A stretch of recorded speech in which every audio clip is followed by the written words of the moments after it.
Hey everybody, I'm Dana Donofree. I'm the CEO and founder of Ana Ono. And after my bout with breast cancer at the age of 27 over 10 years ago, I decided to create something beautiful out of it. And I design beautiful intimates for those that are affected by breast surgery, mastectomy, lumpectomy, reconstruction, and all of the choices. And I'm really honored and excited today to kick off our series with a dear, dear friend of mine who founded an incredible organization where we work together to bring bras to those that need them most as they recover from their mastectomy. So please join me in welcoming Jen Reynolds from PWA Hill Country. All right, Jen, take it away. So I'm Jen Reynolds. I am the founder of Pink Warrior Angels Hill Country. We're located in New Braunfels, Texas. And I started this organization about 5 years ago after I was diagnosed with stage 2 breast cancer. We currently give back $10,000 a month in financial assistance. And we do our mastectomy kits, our chemo care kits. We have our knitted knockers, and then we also obviously have our mastectomy bras that we offer through Ana Ono.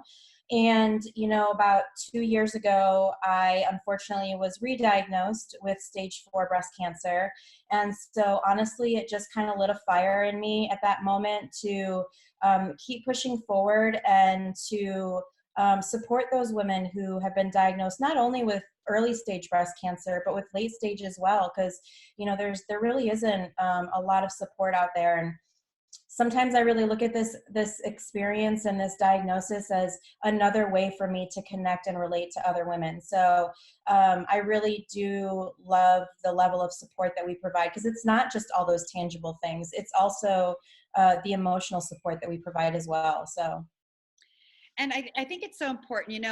I don't have a name for this. I don't know what I'm doing, but all I know is that I have like super freaking awesome friends doing really incredible shit.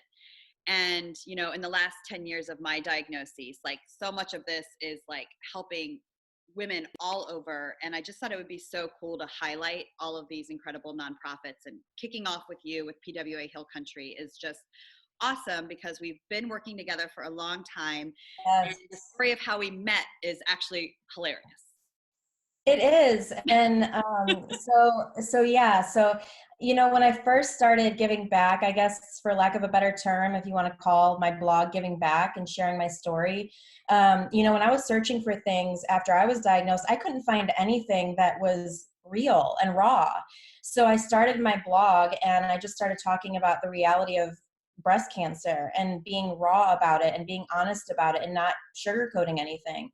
And then I got an email from you, I think, and you were like, "Hey, can you blog about my bra?" And I was like, "Well, I'm not going to blog about your bra if I don't even, can't even try it." So you're like, "Oh yeah, so I'll send you one." So then you did, and I loved it. I loved it.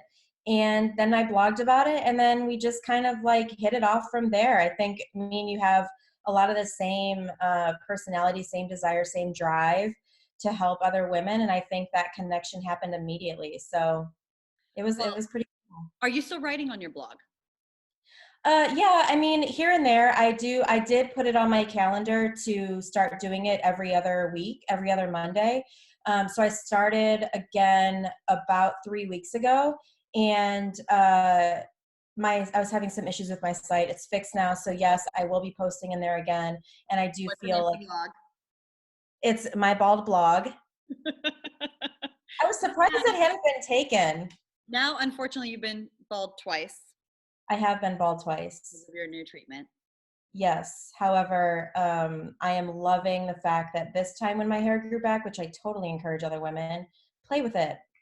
Have a good time. Like, have a good time with it. Like, who cares if you have this hair growing back that's like super healthy and untouched? Like, play with it and mess around with it and have fun with it. I mean, who didn't? I wanted to be a blonde, so why not? You're super adorable. I love it. It is your look. It's amazing. I think it's totally your look. I almost can't imagine you like the brunette bombshell I met in person at the YSC conference of whatever it was, 2016 maybe, 2015, I can't remember. Yeah. Yeah. And just like meeting you in real life and hearing about the idea of the organization and what you wanted to do to help other women, and all of that coming from me just totally not having any idea how to launch a mastectomy bra business on the internet, Right. like totally trolling other women that were talking about it. I'm not a writer, I'm not a blogger. I never thought that that space was good for me, but all of that has led us to PWA. And I think what's so important too, Jen, you were actually one of our models at New York Fashion Week in Mhm. 2018. And when we decided that we were going to do 2019 all metastatic breast cancer patients, you were going to be in it. And It you was. just got diagnosed, and your pain was so bad. I think you were actually in a wheelchair at that moment, getting ready for your surgery. You couldn't make the show because of treatment.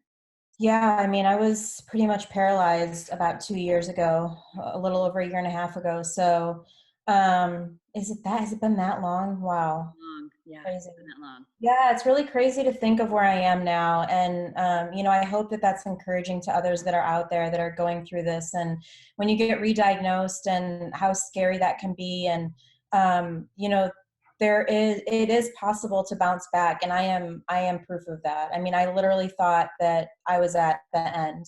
But here I am thriving and living my life and traveling when I can. Obviously I'm locked up now, but traveling when I can and just making the best of every single moment. And I You think having just that, jumped out of a plane. You jumped that's it. out of a plane. Like, I've done some really, really cool things this last year. Like I jumped off a cliff in Switzerland, hang gliding, threw up all over the guy, which was pretty embarrassing, but hey, I mean, chemo, right? I mean, and then yeah, I've climbed up cliffs and mountains and all kinds of stuff, just really challenging myself to live life to the fullest. And I think that's so important for all of us, not just those with stage 4 diagnosis, for all of us. And I think that's the message um, that I have this platform to share that, and having this re-diagnosis gives me that opportunity and this voice to share that a stage 4 diagnosis does not mean that your life is ending. In fact, your life could seriously just be beginning. And I know that sounds cliche, but from experience, it's true. no, I think that that's a beautiful way to look at it, in a way that you're getting you're unleashing a life that you always wanted to have, but because you've been told that there's limited time left. Hmm. And even as cancer patients, from early stage to late stage, we all have some of that in our peripheral. I mean, people would ask me, how could you start a business amongst your cancer treatment and going through everything you were going through? Like, didn't you want the safety of, the insurance and the job? And I was like, well, what the hell else was I going to do? Like, I might Hmm. die. Like, of course I've got to do this now. Like, my entire dream has been running my own business, having my own business. I'm going to throw all of that away because I have cancer. It's just, I feel fortunate that we have a look into that scope. I hate that, cancer had to give us that insight, but I feel I live a bolder, brighter life because of it. I think there are a lot of blessings that can come out of a cancer diagnosis, and of course we're never going to thank cancer for anything because it was for a lot of us, for most of us, it's a very traumatic experience. But at the same time, there are so many blessings that come out of it, and one of those blessings is you. I've met you, and you've given me the opportunity to experience things that just going to New York Fashion Week that first year was such an incredible, I mean, so incredible. I can't even explain it. And I know that there are so many other women that feel that Yeah. same feeling from walking on that stage. I mean, who gets to do that in life? So thank you for everything you do too for women, because you're a rock star. Well, I think you're the same. And I keynoted your gala last year, which was a really successful gala. And how much money did we raise? So it was right around 135,000. Yeah. $135,000 at the gala last year to support this incredible organization. And you have so many amazing programs, but I want to focus on two. One, selfishly, because I think the Brawl program is super freaking cool, but you also have MetaWish. And I Oh want to talk a yeah. little bit about MetaWish because I think it's such an incredible program, and we want to let people know that are facing stage 4 how to get involved with this program. So why don't you talk a little bit about that? So Meta-Wish is basically, in simplest terms, a make-a-wish for women who have stage 4 breast cancer. So our goal is to make this a national program. Right now it's local, but we would love to make this a national program. It's a matter of bringing in funds from, across the United States that can allow us to do that. But we've granted some really incredible wishes. One of our stage 4 warriors, she wanted to go to Hawaii and watch the sunset and sunrise with her daughter. So we sent her on a 10-day trip to Hawaii, which was amazing. It was so fun to watch her journey there, and just the shift in her attitude when she came back was incredible. We've given a puppy to somebody whose husband left her. So now she has 2 kids, but now she has this puppy, and I get messages all the time from her that are just like, especially during this time of quarantine, I have this puppy he loves me, and he's there for me, and there's nothing like puppy love. Yeah. We've gifted a car to somebody. So it's just those things. And while a car may not seem like a wish to somebody else, that car changed her life because her whole family was revolving their life around her so that she could borrow cars to get to treatment. So, and she's got an autistic son. So imagine all of that, and you're dealing with a stage 4 breast cancer diagnosis, and you've got to figure out how to get to treatment, how to get your autistic son to school, and if he's having issues in school, how to pick him up. We've taken all that fear away from her and relieved a huge burden by doing that. So we're working on a couple more wishes. One of them is we're fixing up a VW bus for a girl who wanted to take her supporters, her women, on a retreat. That was Desiree, and unfortunately, she passed away a couple weeks ago. But we're still going to honor that wish because we want her legacy to live through that VW bus. So, but yeah, and there's a couple other wishes I can't talk about because they're still surprises.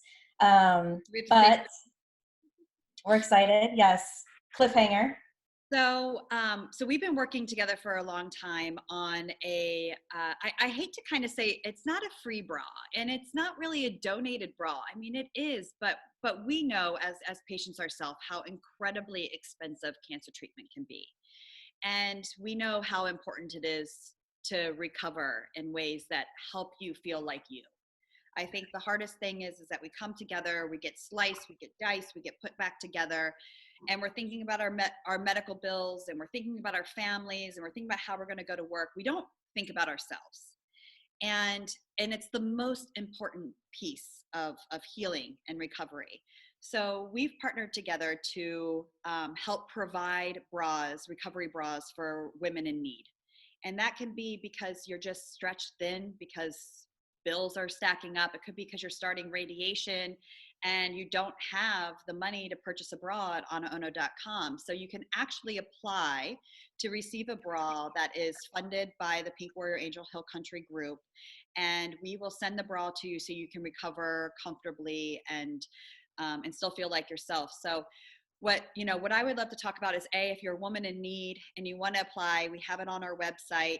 But if you aren't in need and you're out on the other side, how can people help fund this program for other patients like themselves? So there's so many ways. If they can, making donations into this program, and just annotating that it's for the Ana Ono program, and we'll allocate those funds towards that. They can visit our website at pwahillcountry.org. They can also visit our Facebook page. They can make a donation through there. I think we talked about creating a specific fundraiser specifically for the Ana Ono bras. So we encourage y'all to go there and help with that as well. And, sometimes people will say, oh, but I can only give $20. That makes a huge difference. It to some people might not sound like a lot of money, but that makes a huge difference in somebody's life who can receive a bra, especially when A, they can't afford it, B, they're going through this mastectomy and they're dealing with the burden of that surgery and the pain and the adjustments and all that stuff, and having something that can make them look pretty, that can make them feel pretty, it just falls right under that same saying that you need to fill your own cup.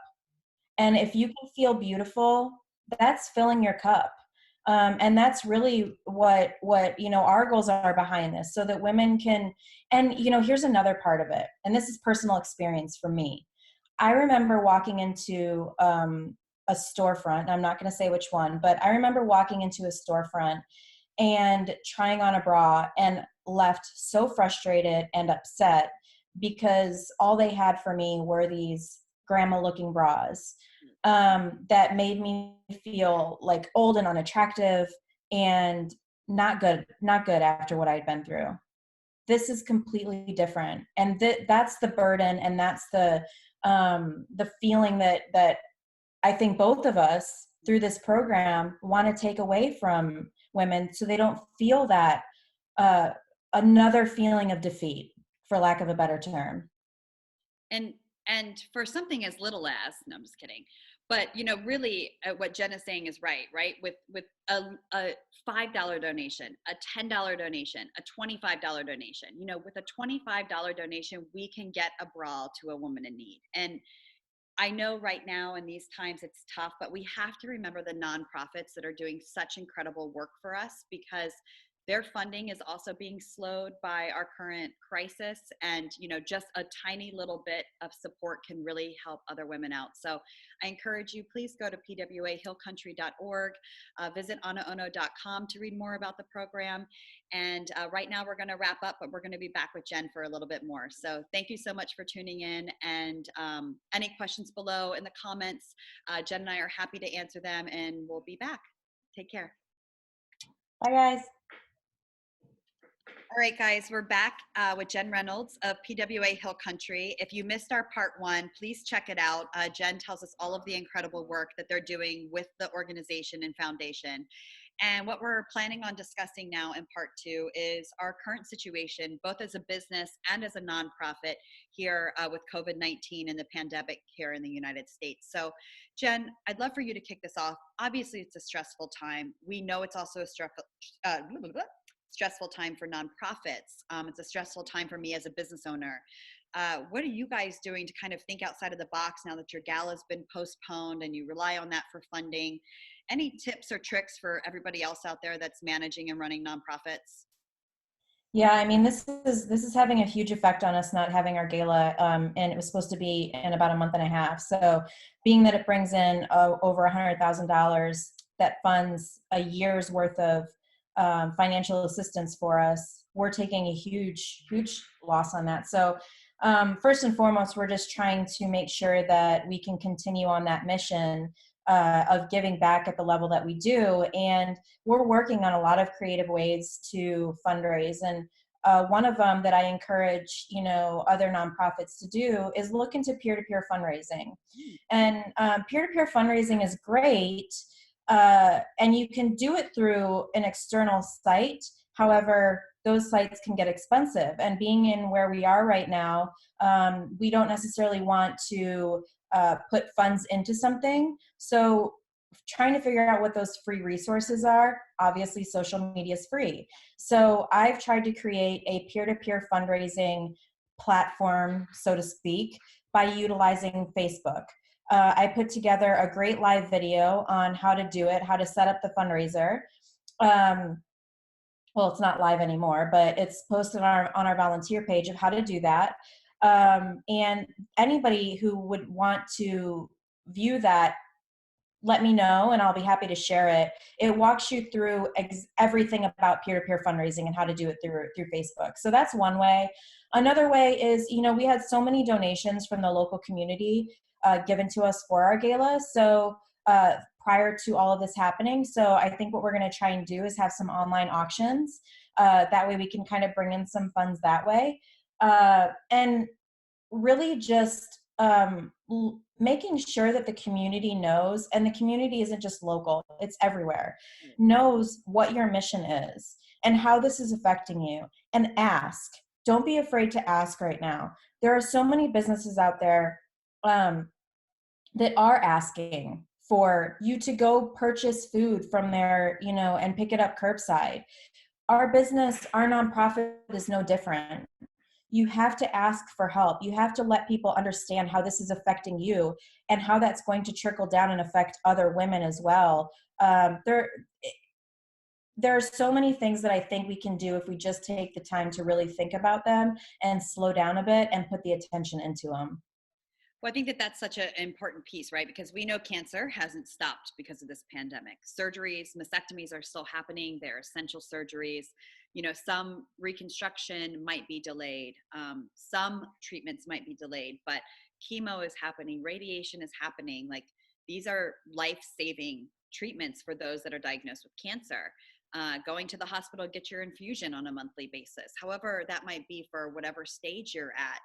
I think it's important to talk about and hear your perspective about the social distancing, because as a stage 4 patient who's currently in therapies, as a previous patient where you might still be recovering from your chemotherapies and whatnot, you're already used to kind of working within these boundaries of social distancing. But how has it changed for you in the sense of what used to be to what is today? Do you feel more stress, less stress, same? Like, how are you dealing with social distancing?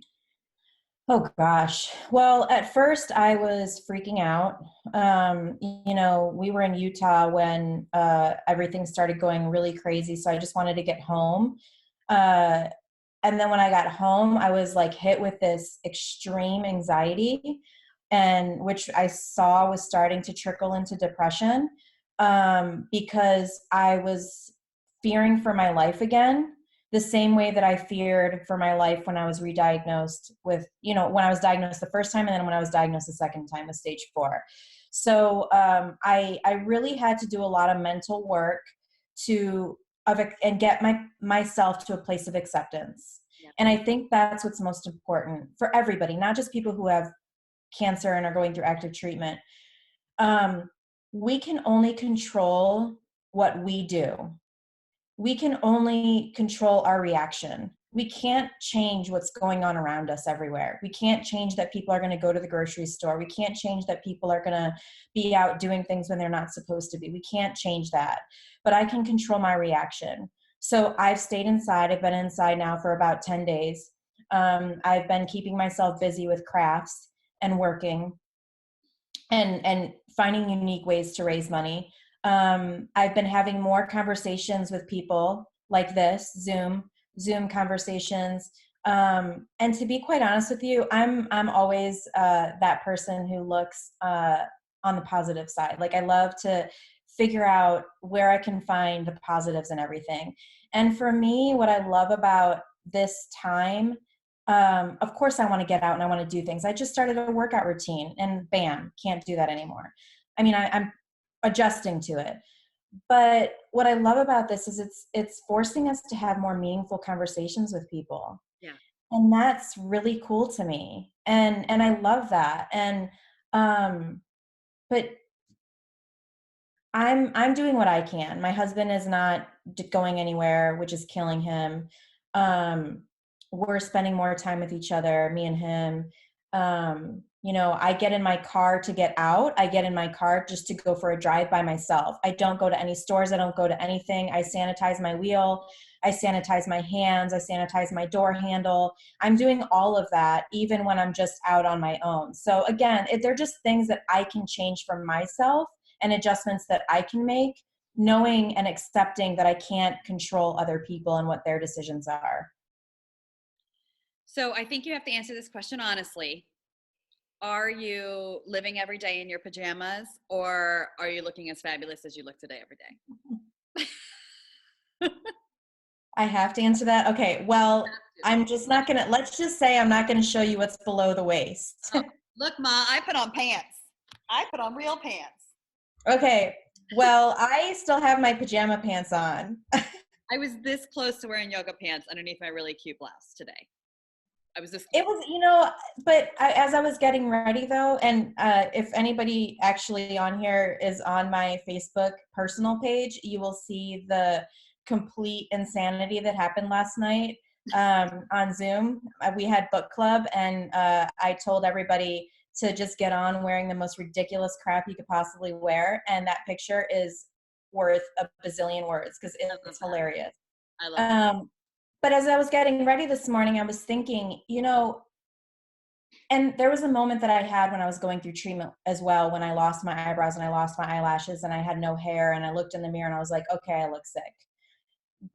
And I wanted to cry, and I did, but I snapped out of it and I was like, you know what? Get up, get ready, make yourself look pretty, make yourself feel pretty. So if you're starting to slip into that depression and you're starting to feel, like you're anxious or like you're locked up and you can't do anything and whatever, make a Zoom call. I will donate my Zoom time, my Zoom to people to get on, to have conversations with other people.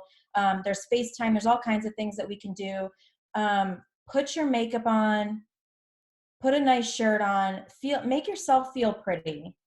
Even if it's just once a week, I just feel like that can just kind of change your attitude and give yourself something to look forward to. And I'm not gonna lie, I woke up this morning, I was like, oh shit, I gotta put makeup on and I gotta put a shirt on. But then as I was getting ready, I was like, oh, I miss this.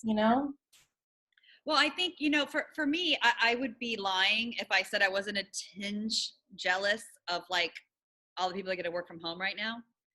Um, because I feel like that would be really nice and refreshing. But as a business owner, I mean, I am deemed an essential business by our Pennsylvania lawmakers. So, but we are pacing it out because I'm the only one that can come to the office to keep the employees safe. And there is this reality to say, like, I'm looking online and I have total FOMO because like everybody's reorganizing their closets and like deep cleaning their house, and I'm like pulling my hair out, like my world is falling down around me.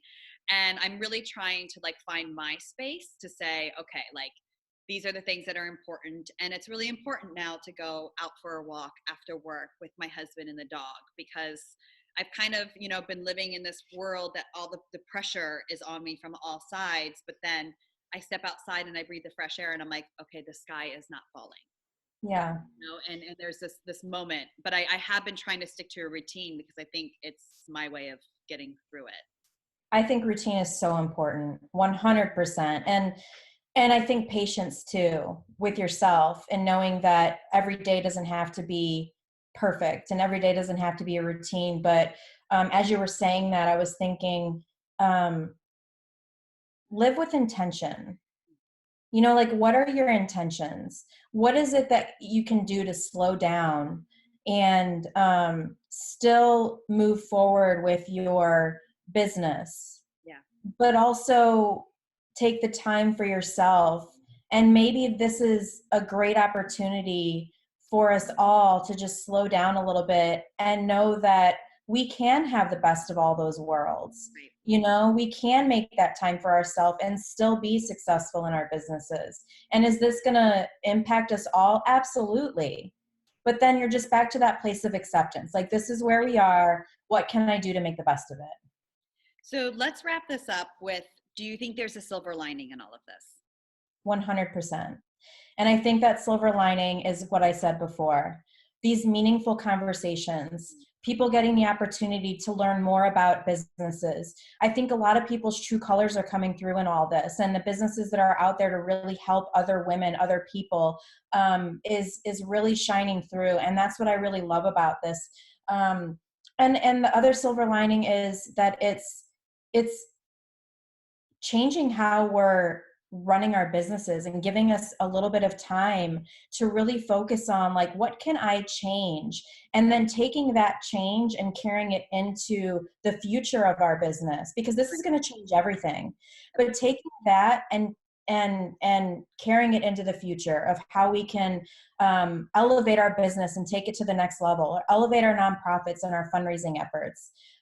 So yeah, I think there's so many silver linings. And I feel like if we just take the time to acknowledge the positives and not focus so much on the negatives and the doom and gloom, I know it's possible, y'all, because I have to do it with my cancer. I have to do it every day with my cancer. So we can apply that to our everyday lives as well. And since you just dropped the y'all, Texas girl, tell us where we can find PWA Hill Country. Okay, Facebook. We're on Facebook, PWA Hill Country. You can also look up Pink Warrior Angels. Just make sure it's the Hill Country one. There's two, but we're the Hill Country one.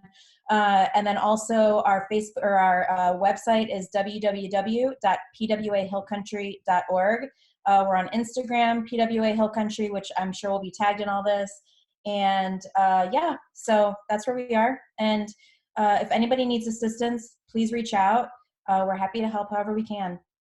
Amazing. And just as a reminder, PWA Hill Country hosts our donated bra program for patients in need. You can find out more information on anaono.com or at PWA Hill Country. The program is nationwide, so please, if you are in need or preparing for an up-and-coming surgery, apply or donate $25 to support another woman facing her surgery and her recovery. So thank you guys so much, and I hope this was helpful. Any comments below, Jen and I will get to them. All right, take care. Bye, guys. Bye.